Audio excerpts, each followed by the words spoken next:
All right, boys and girls out there, we do have it. We have the Saturday game listed already, Cleveland Browns and the Houston Texans. It is 2 in favor of the Browns. 44.5 is your total. Now, we look at this one.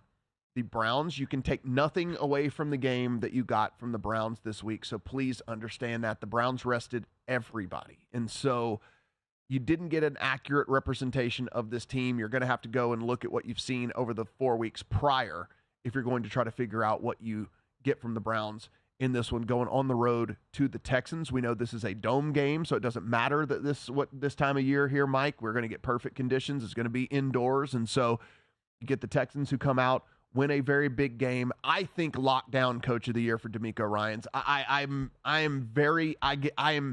There are multiple different coaches who have a pretty good resume to try to win that award this year. But we are talking about a team that was a consensus bottom 4 or 5 team heading into this season, and he took them to the division title and into the playoffs. I think you have to reward that. It's funny because these are the two. Yeah. Right? It's Stefanski for Cleveland, who wins 11 games with 4 separate quarterbacks. Who I had going in the playoffs anyway, though, right? You know what I'm saying? Yes, but you had him going in the playoffs assuming Deshaun Watson was a top 15 quarterback, and he was what?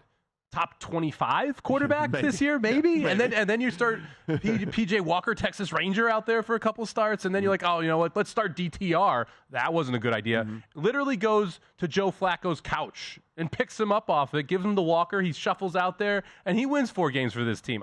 These are the two teams, the two coaches that definitely deserve the conversation around Coach of the Year, whether it's Stefanski or it's Ryans. Stefanski minus 1,000 going into this week. With the Ryans win yesterday, he jumped up and got as low as Stefanski got as low as minus 250. I haven't checked it today yet, but it's one of those markets where you can make a very, very good case for both of these gentlemen, and it's a shame one of them has to lose. It really is. Like Daboll's performance last year, I thought was good. Either of these win last year, and unfortunately for them, it's this year, and you got to face off against each other. Now, as far as the game, 2 is right around where I thought this would be. I'm tempted to take Cleveland minus the 2, but I'm not going to jump on it right away. I was shocked. This game opened 46 and got bet down. I love the 44.5 over. What makes anyone think this Browns team is an under team now? Yeah. Since they went to Flacco, they don't run the football. They just chuck it around the lot. And you know what the Texans can do? They can chuck it around the lot too.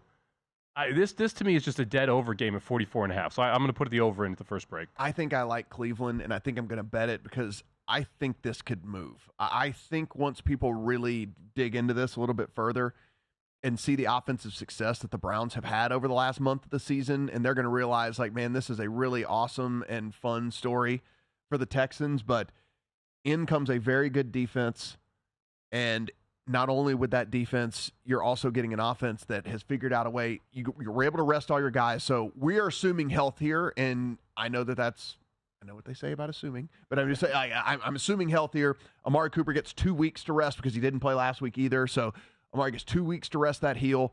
You would think Elijah Moore can come back from concussion after 2 weeks off. Njoku, any little nicks and strains and things like that, he's going to be good to go. And of course, Flacco, probably, at 38, liked the rest, I would imagine. Didn't hurt. Yeah. We'll put it that way. Definitely didn't hurt. Feel good. So back to the Cleveland Browns Texans game. Let's do it. This opened at 2.5 for the Browns. So it has dropped a half point betting. So some early money has come in on the Houston side. So I don't think we're going to 3 quickly. I think if it goes to 3, I think it ends up at 3 middle of the week versus early in the week here. And we're right now at 44 over on DraftKings. So if you do want the over, I think 44 a very good number to take the over on there at DraftKings for the Texans and the Browns game. Yeah, I think it depends on where it opened because it opened 1.5 at DraftKings and then it's moved to 2 there. And so I'm thinking maybe that there's just a couple of different ways, open maybe different numbers, different places, different spots. Maybe we end up settling 2 then. I don't know. Maybe 2 is kind of the number that we'll be looking at with that one. I still think Cleveland is the side in this. For me, if you really, what is the best unit on the field? It's Cleveland's defense. Yes, it's Cleveland's defense. So the best unit on the field is Cleveland's defense. And now if we go head-to-head on the offense, would you say, given what we've seen from the Browns since Flacco took over, would you say push? Or would you say the Browns slightly better? I would say Texans are slightly better, but it's close. So Flacco, what he's done has been phenomenal, but it also is still high risk, high reward. The consistency is not nearly what you'll see from the Houston offense, where I don't expect a lot of turnovers from Houston. I would expect that Flacco throws at least one interception in this game. So the variance, I think, is higher on the Cleveland side. The consistency is better on the Texans side. That's why I would put them slightly higher. However, the Texans defense is clearly the worst unit of these four units. Yes. Yeah. I like the Browns too, because I think the Browns are going to go into Baltimore and beat them as well. Yeah, I like the Browns, and I think I like the over. I think I like both. I wish this was Browns Jags. Yeah. I would be unloading on the Browns if this was Browns Jags. Yeah, I think this is Browns, and I think this is over for me. I'm gonna do some shopping around, but I think the Browns probably gonna get in my account here on the break. Go to VSiN.com/subscribe to become a VSiN Pro subscriber today.